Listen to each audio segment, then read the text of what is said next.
Selamat malam Bapak Ibu serta saudara-saudari sekalian. Waktu sudah menunjukkan pukul 7:01, itu tandanya kita akan memulai bincang sersan kita pada kesempatan edisi malam hari ini, tanggal 16 April 2025. Sebelum kita melangkah lebih jauh tentang pembahasan kita, yaitu pada kesempatan malam hari ini, kita membahas sebuah kitab yang namanya pasaran dipakai oleh setiap orang. Cuman kadang-kadang mungkin kita akan berpikir nih arti namanya apa ya sebenarnya begitu ya. Nah, kitab apakah itu? Yaitu adalah kitab Daniel. Kita akan membahasnya nanti, namun sebelum melangkah lebih jauh Bapak Ibu serta saudara-saudari, kita akan mengangkat sebuah pujian pembuka yang diambil dari PKJ 275, yaitu perintah baru akan menjadi pujian pembuka kita.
Ya, Bapak Ibu serta saudara-saudari sekalian, sebelum kita membuka pembahasan kita pada kesempatan malam hari ini, kita akan bersama berdoa. Untuk doa buka, siapakah yang beruntung pada kesempatan malam hari ini? Mari kita lihat kira-kira siapa yang beruntung. Pak Puji boleh deh Pak. Hari udah lama saya nggak dengar suara doanya Pak Puji. Silakan Pak Puji. Ya, oke, baik. Baik, mari Bapak Ibu serta saudara-saudara semuanya kita tundukkan kepala dan kita berdoa. Bapa Allah surgawi, dengan kerendahan hati kami mengucap syukur. Kami berterima kasih untuk kasih dan pemeliharaan Tuhan sepanjang hari ini khususnya Tuhan. Saatnya malam hari ini kami akan mendengarkan firman-Mu. Mari Engkau urapi secara khusus untuk Pak Sam yang akan memaparkan firman-Mu. Dan buka hati kami, biar firman itu tertanam dalam kehidupan kami dan dimampukan untuk kami boleh melakukannya dalam kehidupan kami hari lepas hari. Inilah seru doa kami, ungkapan syukur kami, di dalam nama Tuhan Yesus Kristus kami berdoa. Amin. Amin. Terima kasih Pak Puji. Baik Bapak Ibu Saudara-saudari, seperti yang saya katakan di awal gitu ya, tema kita hari ini akan membahas tentang kitab Daniel. Sebuah kitab yang boleh dibilang ini isinya ada penglihatan tentang masa depan juga gitu ya. Makanya kan dikatakan bahwa Daniel itu sang pelihat. Tapi apakah arti nama Daniel adalah sang pelihat? Nanti kita akan lihat ya Bapak Ibu Saudara-saudari. Isi kitabnya memang betul membicarakan tentang apa yang dialami pada masa pembuangan dan apa yang menjadi vision gitu ya, apa yang menjadi mimpi seperti di kitab Wahyu gitu ya, mimpi Yohanes, penglihatan Yohanes di Pulau Patmos gitu ya, wahyu pada Yohanes. Nah, sebagian besar isinya seperti itu. Nah, di mana saja terletaknya kita akan lihat bersama. Nah, sebelum kita mendalami apa yang menjadi isi kitab Daniel, Bapak Ibu, kita harus mengenal dulu ya yang namanya Daniel. Siapa sih Daniel itu? Ya, saudara kita, teman kita, atau anak kita mungkin ada yang namanya Daniel. Tapi Bapak Ibu Saudara-saudari, Daniel dalam kitab ini adalah Daniel yang punya beberapa keterangan. Kok bisa? Karena ada keterangan-keterangan tentang Daniel yang bisa kita temukan dalam Perjanjian Lama. Yang pertama, di kitab Yehezkiel yang kita bahas mungkin beberapa minggu yang lalu begitu ya, kitab Yehezkiel. Daniel itu kalau di sana Bapak Ibu, Yehezkiel 14 ayat 14, 20 dan 28 ayat 3, Daniel itu adalah orang yang terkenal. Ya, jadi bukan orang kaleng-kaleng ini istilahnya ya gampangnya. Orang yang terkenal kenapa? Karena hikmat dan kebenaran hidupnya berpadanan dengan Allah. Setara dengan siapa? Ini setaranya dengan Nuh dan Ayub. Nuh itu Bapak Ibu Saudara-saudari bukan orang yang main-main. Ya. Dia adalah satu dari sekian banyak orang yang dipilih oleh Tuhan untuk diselamatkan. Kenapa Nuh diselamatkan bersama dengan istri, anak-anak, dan istri anak-anaknya, termasuk sepasang hewan-hewan yang diselamatkan dalam bahtera itu? Karena Bapak Ibu Saudara-saudari, Nuh itu dikatakan dalam Kejadian apa? Bergaul dengan Allah. Nuh itu memiliki kedekatan tersendiri dengan Allah sehingga ia dikatakan sebagai seorang yang saleh pada zamannya. Berbeda dengan orang-orang lain di zaman itu. Ayub, nah Ayub ini Bapak Ibu Saudara-saudari, walaupun kita sudah belajar, Ayub ini adalah historical figure gitu ya, di beberapa bulan yang lalu membahas kitab Ayub. Tapi Ayub ini adalah sebuah karakter atau tokoh yang begitu terkenal di dalam masyarakat Israel. Yang dipaparkan sebagai seorang yang bijak, seorang yang mengikut Tuhan, dan istilahnya boleh dibilang dia ini orang yang setia sampai mati. Benar-benar setia mengikut Tuhan sekalipun godaan-godaan dalam tanda kutip menghantuinya. Lalu yang kedua, kalau kita membuka catatan di kitab Esra, Bapak Ibu Saudari, Esra 8 ayat 2, Daniel itu apa? Dia juga adalah imam Yahudi. Dia bersama-sama dengan Ezra kembali ke Yerusalem. Ya, Bapak Ibu Saudara-saudari. Dia berjalan, itu ada catatannya di Ezra 8 ayatnya yang kedua. Ya. Dia adalah seorang imam Yahudi yang bersama-sama melakukan perjalanan ke Yerusalem. Dan yang ketiga Bapak Ibu, kalau kita membuka kitab Tawarik, kitab yang juga kita pernah bahas beberapa bulan yang lalu begitu ya. Daniel itu adalah keturunan Daud. Ya, satu Tawarik 3 ayatnya pertama. Nah Bapak Ibu Saudara-saudari, kalau kita lihat 3 keterangan yang diambil dari kitab-kitab di luar Daniel ini sebenarnya apa? Menunjang. Ya. Menunjang keterangan yang memang dinyatakan oleh Daniel sendiri dalam kitabnya. Deskripsi tentang Daniel yang dipaparkan di mana? Daniel 1 ayat 3 sampai dengan 6. Di situ kenapa Daniel diambil Bapak Ibu Saudara-saudari? Karena dikatakan raja itu memerintahkan untuk mengambil orang yang berasal dari keturunan raja dan kaum bangsawan. Selain daripada itu apa? Dia adalah orang muda yang tanpa cacat, berperawakan bagus. Ya. Ini kepencet haknya ya. Berperawakan bagus dan juga memahami berbagai hikmat. Jadi bukan orang yang sembarangan, tapi ini adalah orang yang kualifikasinya luar biasa. Bapak Ibu bisa baca di Daniel 1 ayat 3 sampai dengan 6. Dan yang ketiga, dia berpengetahuan banyak, berperawakan bagus, tanpa cacat, berasal dari keturunan raja dan kaum bangsawan, memahami hikmat, punya pengertian tentang ilmu, cakap untuk bekerja dalam istana raja. Karena nanti Daniel ini berposisi sebagai asistennya raja, ya, dipekerjakan di istana Babilonia sebagai asistennya. Ini kalau Bapak Ibu Saudara-saudari, para ibu-ibu begitu ya yang punya anak perempuan ini masuk kualifikasi lah ya gitu ya. Daniel ini masuk kualifikasinya Bapak Ibu semua gitu ya. Karena apa? Kita lihat keturunan raja, kaum bangsawan, tanpa cacat, perawakannya bagus, memahami berbagai hikmat, pengetahuannya banyak, pengertian tentang ilmu, cakap bekerja dalam istana raja. Bibit bebet bobotnya lolos gitu ya. Untuk para Bapak Ibu yang punya perempuan, carilah mantu seperti Daniel ini ya. Nah, dari keterangan ini Bapak Ibu Saudara-saudari yang terbuktikan apa? Dia itu adalah keturunan raja sekaligus bangsawan Israel. Dibawa beraja Babel sebagai tawanan. Sehingga apa? Sehingga Bapak Ibu Saudara-saudari, catatan yang dicatat dalam kitab-kitab lain ini sesuai kesaksiannya dengan apa yang memang dicatat di dalam kitab Daniel sendiri.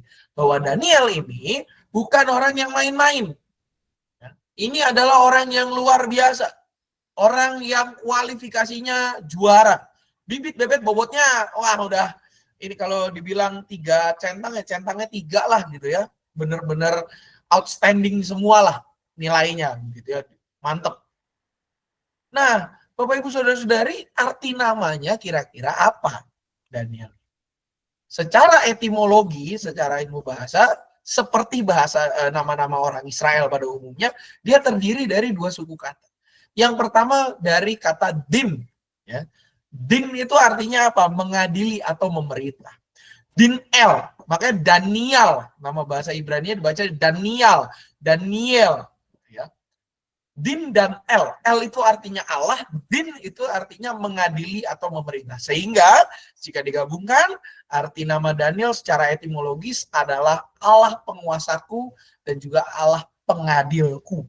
Ya, menegaskan bahwa Allah menguasai kehidupannya sekaligus menjadi judge, menjadi pengadil, menjadi orang yang menghakimi apa yang dilakukannya, menilai apa yang dilakukan oleh Daniel dalam keseharian. Nah, dalam perjalanannya Bapak Ibu Saudara-saudari, kalau kita membuka Daniel 1, maka kita bisa melihat di situ ada pergantian nama.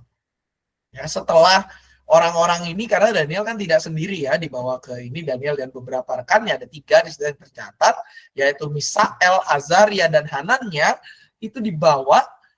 Setelah sampai di Babel, nama mereka diganti. Ya, dibawa ke istana Nebukadnezar, nama mereka diganti.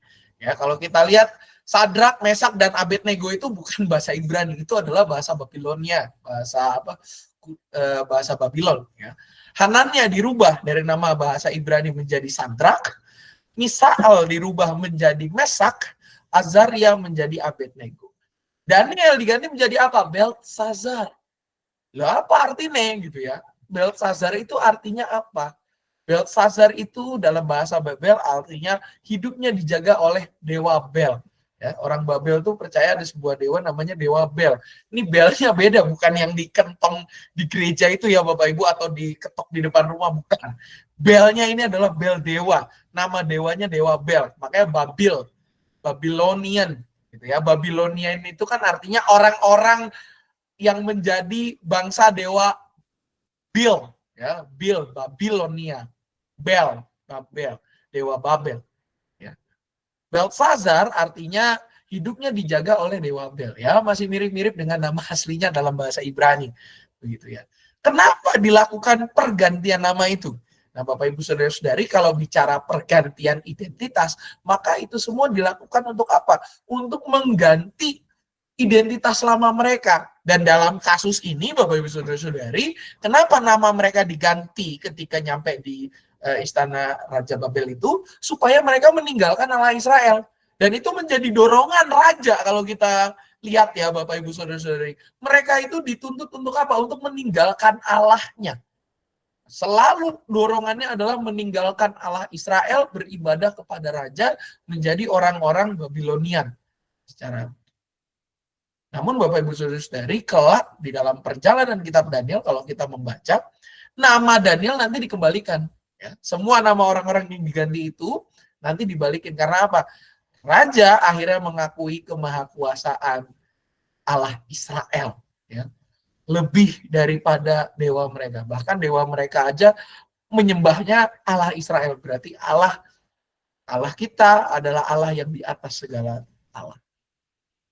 Nah, bagaimana dengan kitab Daniel? Bapak Ibu Saudara-saudari, kalau kita lihat kitab Daniel dari 12 pasalnya itu dapat dibagi ke dalam 2 bagian besar. Ya, tidak terlalu banyak pembagian kitab Daniel. Yang pertama Bapak Ibu, bagian pertama atau bagian 1, episode pertama ini bicara tentang kehidupan Daniel dan rekan-rekannya di Babilonia. Pasal 1 sampai dengan pasal 6. Nah, benar-benar simetris sekali pembagian pasalnya ya Bapak Ibu. 1-6 ini bicara banyak tentang apa yang terjadi dalam kehidupan Daniel, Sadrak, Daniel, Hanania, Azaria, dan juga Misael. Ya. Terjadi apa aja progres yang terjadi dalam kehidupan mereka. Nah, kalau Bapak Ibu mau lihat Hanania, Misael, dan Azaria yang namanya Sadrak, Mesak, Abednego di sana itu dimasukkan ke dalam ruangan berapi itu ada di pasal 1-6. Daniel di gua singa juga ada di pasal 1 sampai dengan pasal 6. Karena ini bicara tentang narasi kehidupan Daniel dan rekan-rekannya. Serta bagaimana nanti raja pada saat itu mengakui kemahakuasaan Allah Israel itu adanya di sana semua. Ya, bisa dicek. Selanjutnya apa 7-12? Nah ini yang ngeri-ngeri sedap nih kalau dibaca ya Bapak Ibu Saudari, seru. Ya ini boleh dibilang kalau Bapak Ibu mau belajar baca kitab Wahyu, mulailah dari Daniel 7-12. Ya, karena apa? Karena ini bicara tentang penglihatan Daniel tentang masa depan. Walaupun demikian Bapak Ibu Saudari, penglihatan tentang masa depan ini beberapa poinnya nanti dipakai oleh Tuhan Yesus di dalam pengajarannya. Bagian apa saja? Nanti kita lihat di belakang. Bapak Ibu kalau misalnya membuka 7-12 nanti udah kelihatan tuh. Ini kayaknya kenal nih. Hitungan ini nih kayaknya saya tahu. Loh, ini nih kayaknya saya tahu nih. Ini pernah Tuhan Yesus bahas di mana? Karena apa? Ini tentang penglihatan masa depan. Dan makna pengajaran Yesus yang berakar dari penglihatan Daniel itu bisa core intinya itu dibaca di dalam kitab Daniel. Nanti kita bisa lihat satu persatu karena ada trivianya di belakang yang masuk ke situ apa saja gitu ya Bapak Ibu Saudara. Nah, kalau kita lihat memang akhirnya dua bagian kitab ini mewarnai perjalanan penulisan kitab Daniel dan juga apa? Memengaruhi pesan-pesan di dalamnya. Jadi pesan yang tentang narasi kehidupan Daniel itu bicara tentang apa? Itu akan lebih banyak bicara tentang penyertaan Tuhan bagi umat-umat yang terpilih. Bicara tentang, ya nanti ada poinnya di belakang gitu ya. Kalau bagian yang kedua bicara tentang apa? Memang bicara tentang masa depan, sebuah bagian yang dikatakan sebagai apokaliptik. Ya. Nah, kalau kita membaca satu persatu Bapak Ibu, kita pasti harus mulai dari bagian 1. Ya. Narasi Daniel dan kehidupan di Babilonia. Apa aja sih yang ada di dalam ini? Kalau kita lihat Bapak Ibu, pasal-pasal yang termasuk adalah yang pertama di Istana Babel. Cerita narasi tentang perubahan identitas. Ya. Kenapa perubahan identitas dilakukan? Supaya mereka itu meninggalkan Allah Israel. Yang membuktikan bahwa Allah Babilonia itu jauh lebih hebat daripada mereka. Tujuannya gitu. Tapi di belakang, apakah tujuannya terpenuhi? Ya, nggak terpenuhi pada akhirnya. Lalu yang kedua ada mimpi Nebukadnezar. Nah, di sini Bapak Ibu mulai dibuktikan kualitas umat pilihan Allah itu di sini. Ya. Kualitasnya Daniel, lalu Hanania, Azaria, dan juga Misael itu mulai dibuktikan di sini. Secara khusus Daniel yang dibuktikan kualitasnya. Karena apa? Karena dia ternyata memiliki hikmat Tuhan untuk mengerti mimpi dari Nebukadnezar. Sehingga kalau kita lihat dari pasal 2 sebenarnya Nebukadnezar itu sudah tergoyahkan imannya kepada Dewa Bel itu gitu ya. Dia imannya itu sudah mulai mengarah kepada Allah Israel gitu. Dan dia mengakui kemahakuasaan. Karena apa? Semua orang kalau kita baca di Daniel 2 gitu ya Bapak Ibu, nggak bisa menafsirkan mimpinya Nebukadnezar. Daniel bisa. Ini menunjukkan kualitas. Dan kalau kita mengingat apa yang terjadi di kitab Kejadian, ini mengingatkan kita pada karakter Yusuf. Ya. Ketika dia dibuang oleh saudara-saudaranya, ya, dijual ke saudagar Midian, lalu dia dijadikan budak, ada di rumah Potifar, lalu dia ditahan gitu ya. Dan waktu saat itu Firaun mencari orang yang bisa menafsirkan mimpinya, Daniel tampil untuk menafsirkan mimpi Firaun. Yang lain gak ada yang bisa, cuma dia yang bisa. Ya. Nah ini juga sama, mimpi Nebukadnezar pun sama, gak ada yang bisa nafsirin, cuma Daniel yang bisa. Ya. Ini membuktikan bagaimana kualitas hidup umat yang dipilih oleh Tuhan, kualitas hidup sebagai bangsa pilihan Allah, yaitu setiap kita.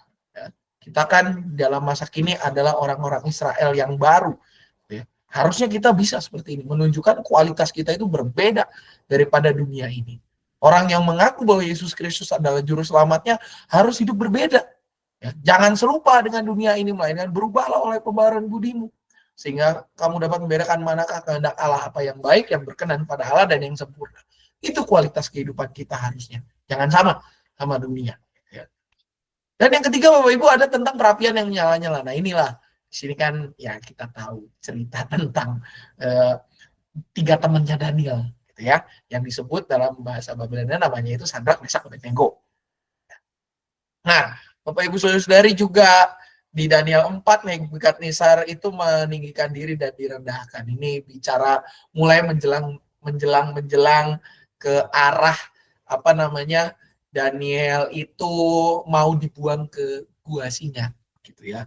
Udah mulai menjelang ke Daniel yang pasal 6, gitu ya. Dan ada tulisan di dinding juga, ini penglihatan kepada Nebukadnezar, dan juga, nah ini titik puncak dari bagian 1 itu adanya di yang Daniel 6, yaitu bicara tentang gua singa, gitu ya Bapak Ibu Saudara-saudari.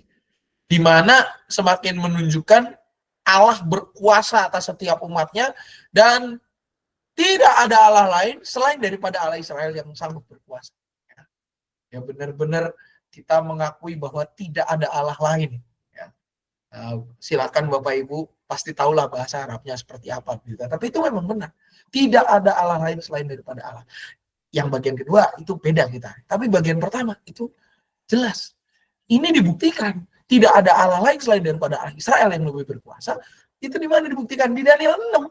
Bisa kita baca di situ Daniel 6. Bagaimana akhirnya Nebukadnezar mengakui bahwa Allah Israel itu luar biasa. Melebihi Allah mereka. Ya, karena apa? Singa-singa aja jadi jinak. Nggak mau itu menyentuh Daniel. Begitu Daniel dikeluarkan, dilempar orang-orang yang berlaku jahat pada Daniel, dihajar semua. Selesai hidupnya. Ini bagian yang pertama. Bagaimana dengan bagian yang kedua? Nah, bagian kedua ini Bapak Ibu Saudari yang saya bilang sebagai kalau Bapak Ibu mau baca kitab Wahyu, startlah dari sini. Ya. Kitab Wahyu kan banyak pasal, 20 lebih. Ya. Tapi ini kan nggak terlalu banyak. 7, 8, 9, 10, 11, 12. Nggak terlalu banyak lah. 5-6 pasal. Ini menjadi penglihatan Daniel tentang masa depan. Dimana kalau kita lihat mulai dari Daniel 7 itu ada keempat binatang dan anak manusia. Nah, ini gelar yang menarik ya. Ada gelar anak manusia di kitab Injil dipakai oleh Tuhan Yesus. Dasarnya tuh ada di sini. Ya. Nubuatan tentang anak manusia itu sudah ada di dalam kitab Daniel. Identitas tentang anak manusia, pemaparan tentang anak manusia itu ada di sini. Mesias itu digambarkan sebagai apa? Ada di sini. Gelar yang tidak asing buat kita. Makanya saya bilang di bagian kedua ini pasti banyak hal yang buat di telinga kita kok kayak nggak asing ya. Saya pernah dengar kayak di kitab Injil. Nah, di sini mulai ada. Lalu juga domba jantan dan kambing jantan. Ya. Ini tentang pemisahan kerajaan. Bagaimana Babilonia itu akan hancur. Begitu ya. Lalu juga ada doa Daniel. Lihat 1-19 dan nah ini 70 kali 7. Ya. 70 kali 7 masa, ayat 20 sampai dengan 27. Nah, kita kalau mendengar 70 kali 7 kayaknya udah nggak asing nih. Ya. Bicara selalu kalau udah 70 kali 7 itu kita langsung asosiasinya kemana? Asosiasinya adalah kamu harus memaafkan. Ya. Pengajaran Tuhan Yesus tentang memberikan maaf. Ya. Nah, kalau kan waktu itu ada diskusinya sampai berapa kali harus memaafkan orang, 7 sampai 7 kali. 7 kali kan bilangan sempurna buat orang-orang Yahudi ya. Tuhan Yesus ngomong bukan, tapi 70 kali 7 kali. Kenapa 70 kali 7 kali? Ada di sini jawabannya ya. Tuhan Yesus itu menerangkan yang lain, dia menerangkan dengan perumpamaan. Tapi kalau mau empirikalnya, jawaban yang fixnya kenapa 70 kali 7 kali ada di Daniel ini. Dasarnya itu apa? Ya, bahwa ini menjadi sebuah peringatan tentang bagaimana bangsa Israel itu dipulihkan oleh Tuhan. Ya, 70 kali 7 masa. Ya. 1 kali 7 masa. Terus 7 kali 7 masa, 62 kali 7 masa, baru terakhir. 62 tambah 7 kan sudah 69 ya. 1 kali 7 masa. Ada peringatannya di situ semua. Ya. Dasarnya tuh dari sini. Lalu apalagi? Daniel 10. Penglihatan Daniel di tepi sungai Tigris. Nah, ini juga tidak kalah menarik Bapak Ibu. Kalau Bapak Ibu baca ini nanti korelasinya sama apa? Sama kitab Wahyu. Mulai kitab Wahyu Daniel 10, lalu juga Daniel 11, ini bicara tentang perpecahan gitu ya Bapak Ibu Saudari. Dan Daniel 12 bicara tentang akhir zaman. Ini langsung kita bilang, wah ini wahyu banget ini Daniel 12 ini bicara tentang akhir zaman. Tepatnya di Wahyu pasal-pasal 20 ke atas yang biasanya digunakan untuk, kalau Wahyu pasal 20 ke atas ya Bapak Ibu, biasanya itu dipakai buat apa? Kebaktian, penghiburan. Bicara tentang akhir zaman, Yerusalem yang baru. Nah, ini ada korelasinya. Karena apa? Karena penglihatan Daniel tentang masa depan ini punya yang namanya nubuatan tentang Mesias. Ada poin-poinnya di situ. Sehingga kalau kita baca, Bapak Ibu menyempatkan waktu membaca kitab Daniel dari pasal 1 sampai dengan 12, kita nanti bisa kepikiran, loh, ini kok kayaknya ada di kitab Injil ya, kok ada bagian ini dipakai ya. Dan ketika orang Israel mendengar 70 kali 7, dia udah tahu langsung, wow ini acuannya ke sini. Dia langsung tahu, makanya perumpamaan Yesus itu kan boleh dibilang perumpamaan yang berdasarkan kisah-kisahnya itu, dasar-dasar hidupnya itu diambil dari perjanjian lama. Menafsirkan ulang nilai-nilai di dalam perjanjian lama, memaparkannya di dalam cara baru yang berkenan kepada Allah. Kok bisa begitu? Karena Bapak Ibu Saudari, ketika zaman Tuhan Yesus, banyak nilai-nilai yang sudah diselewengkan oleh para ahli-ahli Taurat. Kita ingat Bapak Ibu, dari 10 firman Tuhan ke 10 firman, itu dibuat jadi apa? Dibuat jadi ribuan halaman. 2 dokumen dalam tradisi Yahudi, agama Yahudi itu ada namanya Mishnah dan Talmud. Itu adalah peraturan-peraturan yang harus dilakukan oleh bangsa Israel kalau tidak mau melanggar Sabat. Makanya Tuhan Yesus kan ngomong, jika engkau disuruh berjalan 1 mil, berjalanlah 2 mil. 1 mil Bapak Ibu itu adalah jarak maksimal yang bisa ditempuh oleh seorang Yahudi pada hari Sabat. Jika ada orang nyuruh 1 mil, berjalanlah 2 mil. Itu menunjukkan bahwa pada masa Tuhan Yesus hadir, Bapak Ibu Saudari, banyak nilai-nilai yang sudah ditafsirkan secara keliru. Karena apa? Karena mereka terjebak di dalam situasi namanya pragmatisme.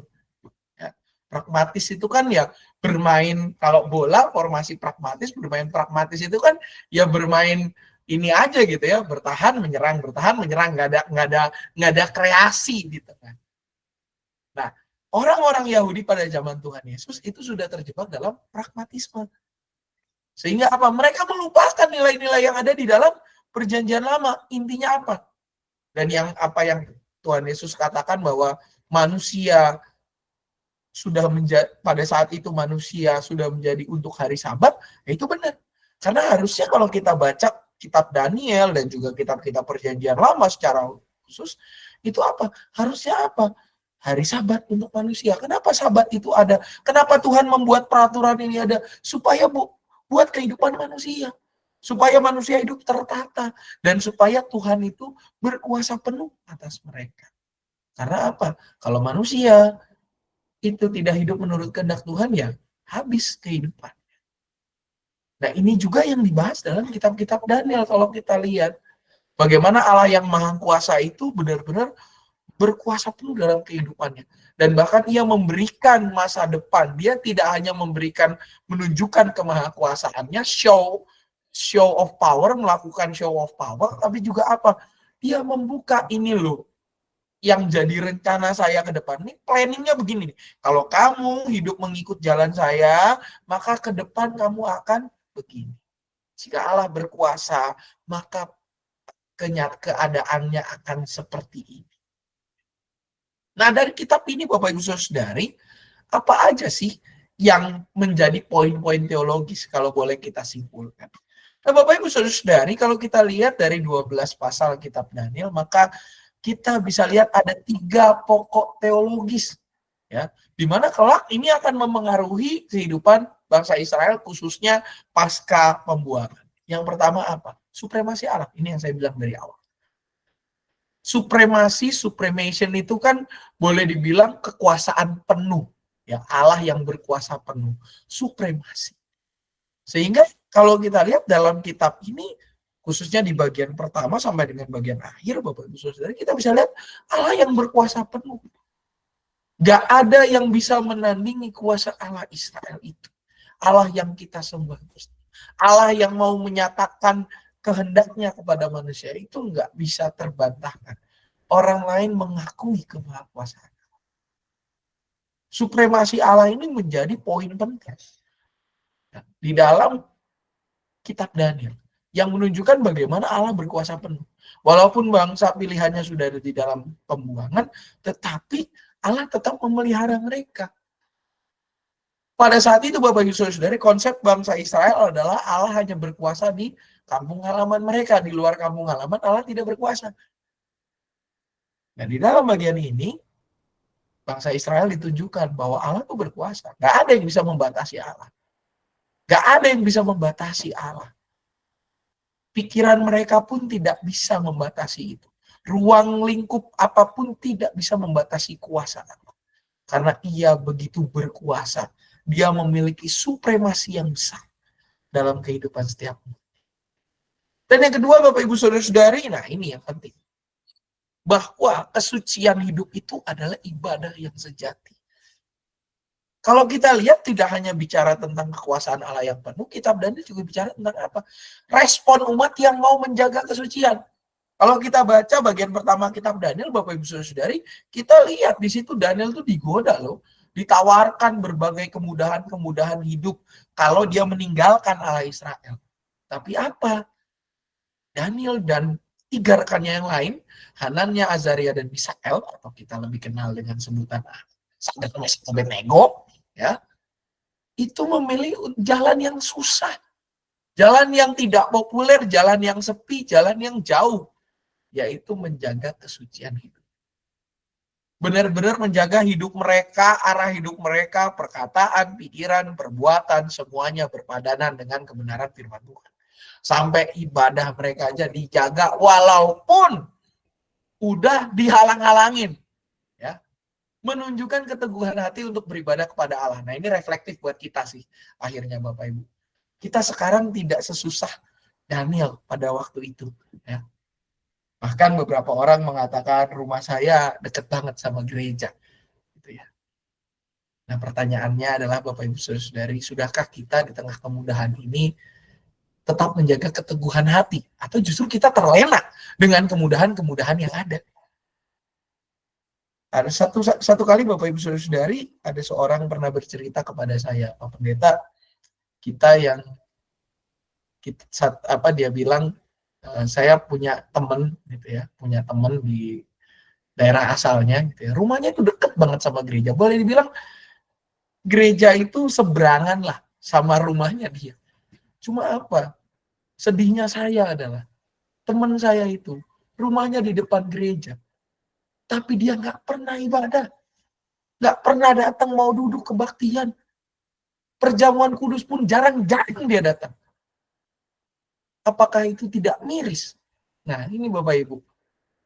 Saya kadang mengatakan bahwa kadang-kadang benar juga apa yang dibilang oleh almarhum presiden kita yang bernama Abdurrahman Wahid.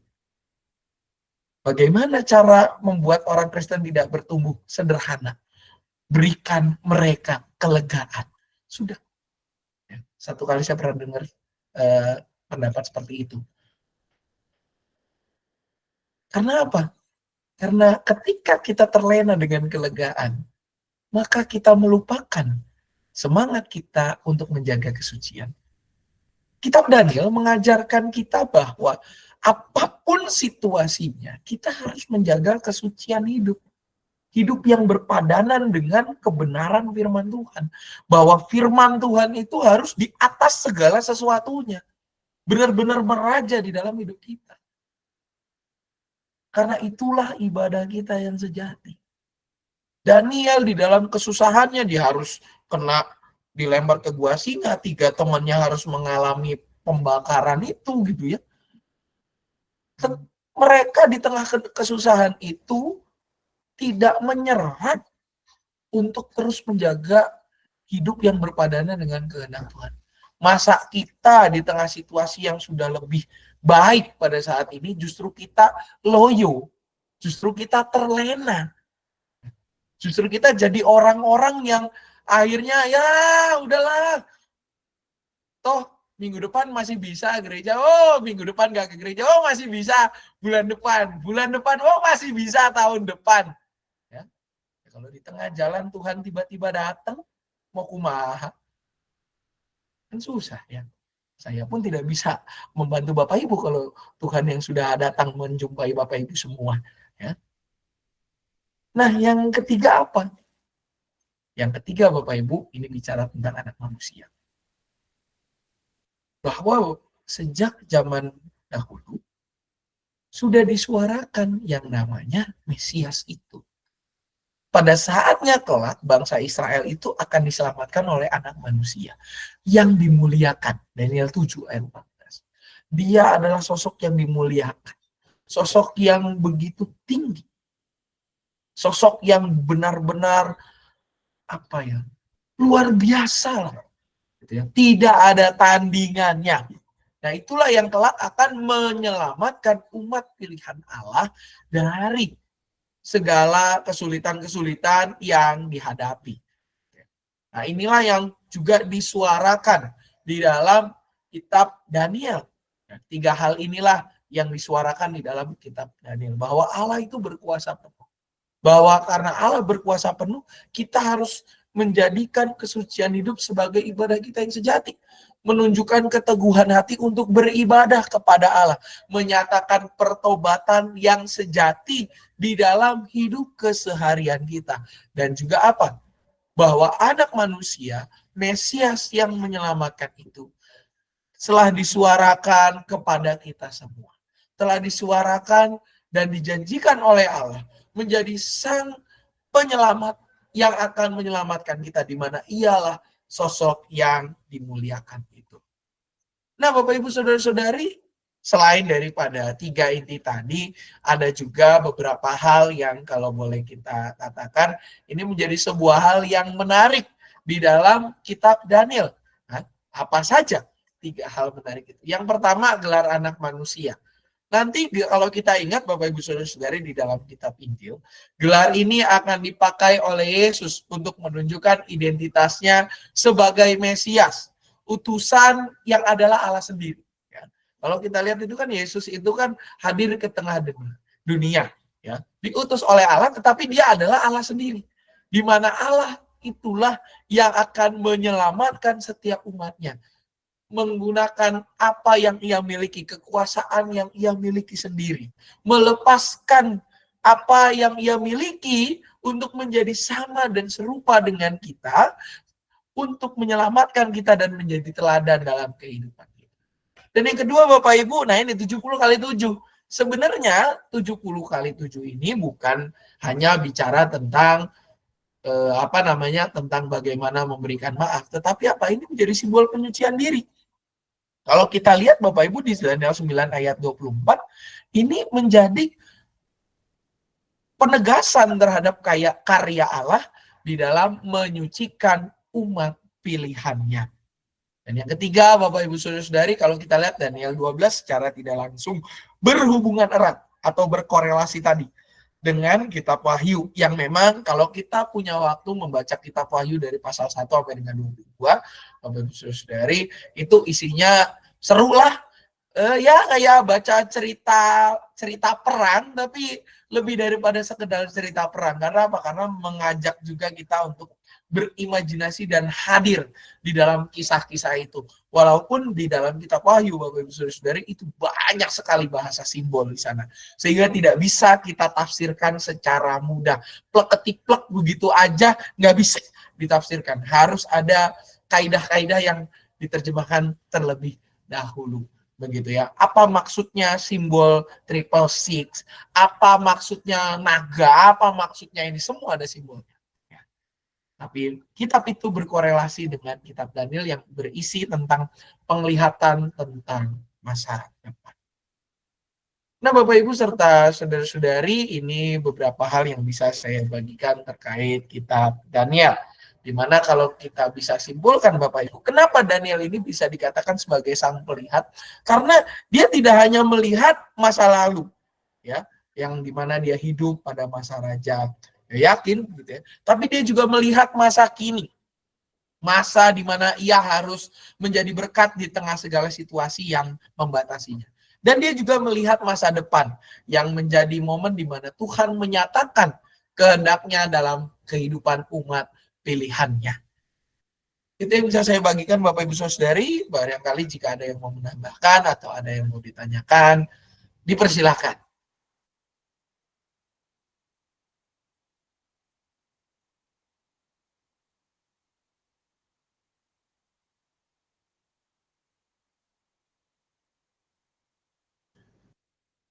Aman Bapak Ibu? Baik, kalau aman maka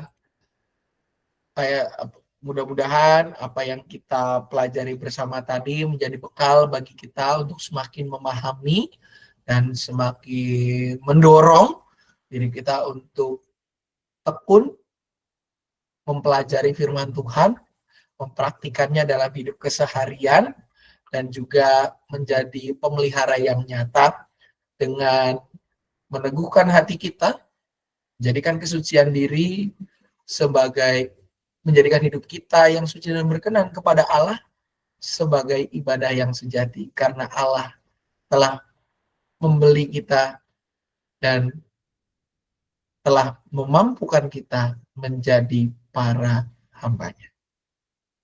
Bapak Ibu Saudari, kita akan memasuki bagian doa syafaat. Selain daripada beberapa pokok doa yang mungkin tertera dalam warta jemaat kita, apakah ada Bapak Ibu Saudari yang ingin menambahkan pokok-pokok doa ini? Dipersilakan jika ada tambahan.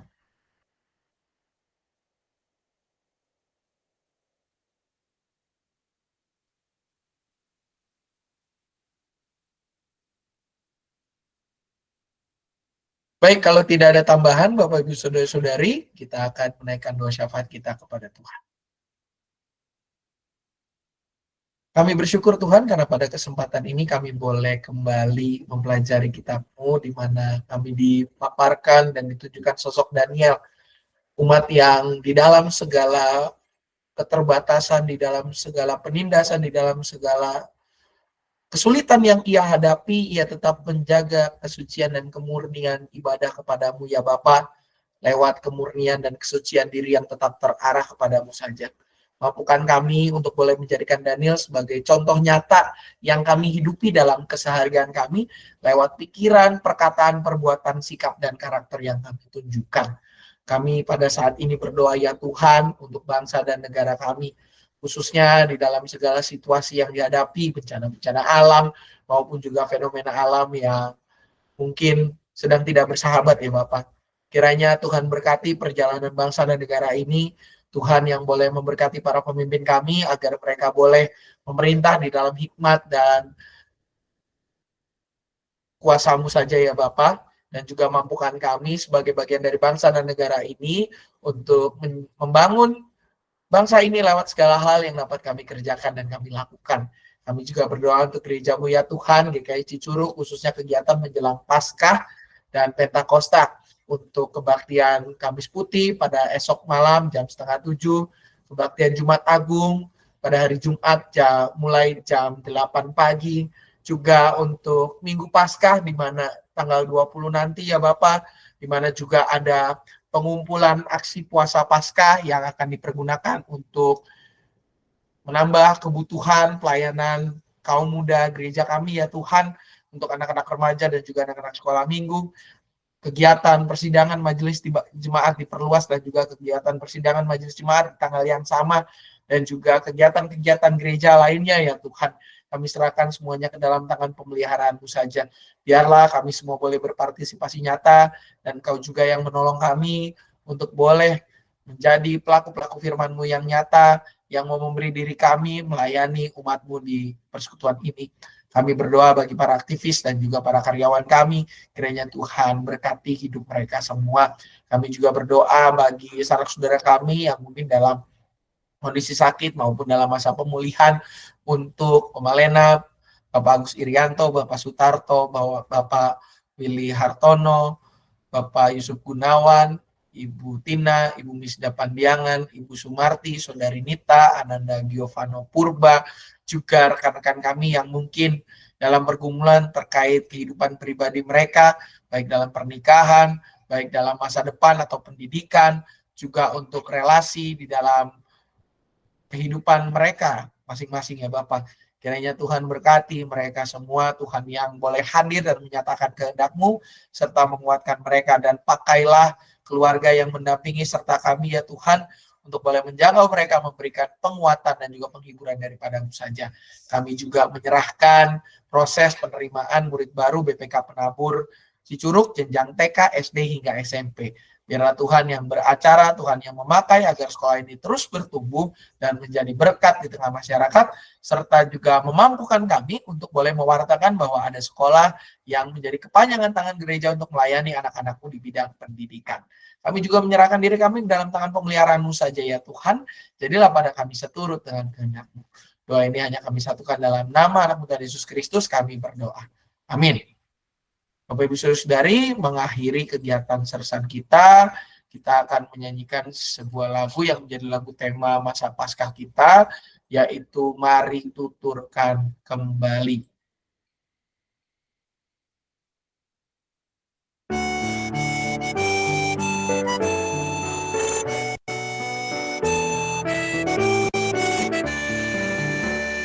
Mari tuturkan kembali kisah yang indah benar, warta berharga sekali, Yesus pahlawan besar. Bahwa di malam lahirnya malak menyanyi merdu, hormat diberi bagi Allah, dunia beroleh restu. Mari tuturkan kembali kisah yang indah benar, warta berharga sekali, Yesus pahlawan besar.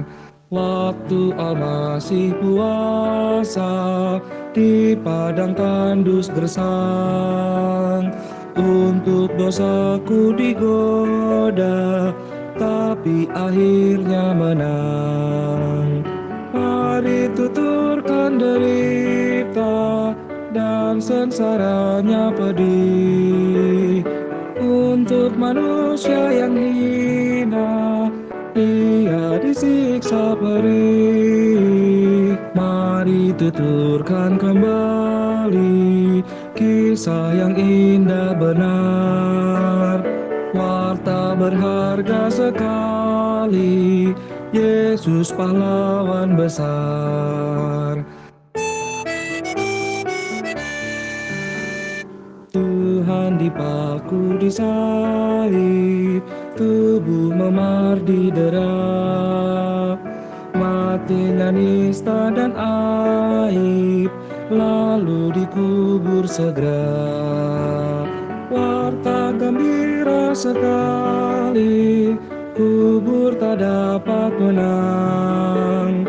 Tuhan telah hidup kembali, kita beroleh senang. Mari tuturkan kembali kisah yang indah benar, warta berharga sekali, Yesus pahlawan besar. Ya, Bapak Ibu Saudari-saudari, sebelum menutup yang sersan ini, apakah ada pengumuman mungkin dari lansia selain daripada besok pagi ada senam lansia seperti biasa hari Kamis besok? Sorenya itu cuma kayak Kamis putih. Tadi ada pengumuman? Jangan. Komisi Dewasa ada pengumuman? Baik, terima kasih Pak Sam. Cuman mengingatkan kembali bahwa tanggal 26 April Komisi Dewasa bersama Bidang Bina juga Pokja Pasutri Klasis Jakarta Selatan akan mengadakan persekutuan pasutri di gedung gereja pada pukul 10 tepat. Itu saja sih Pak Sam pengumumannya. Terus satu lagi untuk PRT nanti kita sampaikan melalui Warta Jemaat.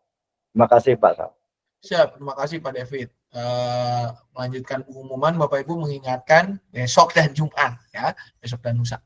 Besok ada kebaktian Kamis Putih jam 6:30 malam mulainya Bapak Ibu.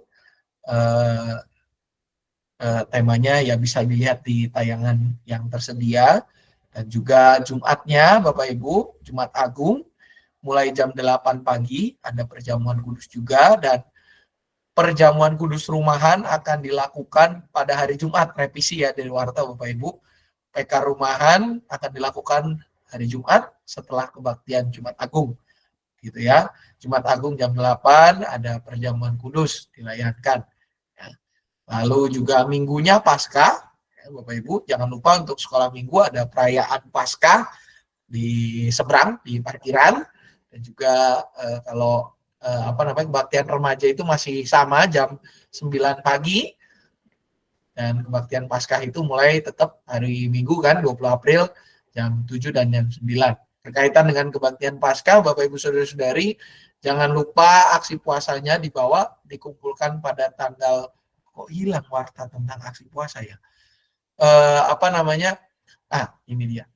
Jangan lupa dikumpulkan pada semuanya begitu ya, termasuk dari sekolah minggu, anak-anak, remaja, pemuda sampai lansia.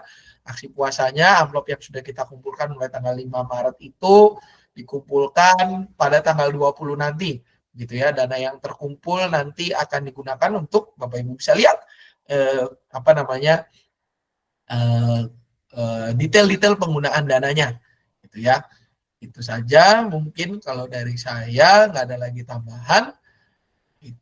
Kalau tidak ada lagi tambahan, Bapak Ibu Saudara-saudari, tayangan ulang dapat dilihat di YouTube GKI Cicurug. Jangan lupa like, subscribe, dan juga bagikan videonya.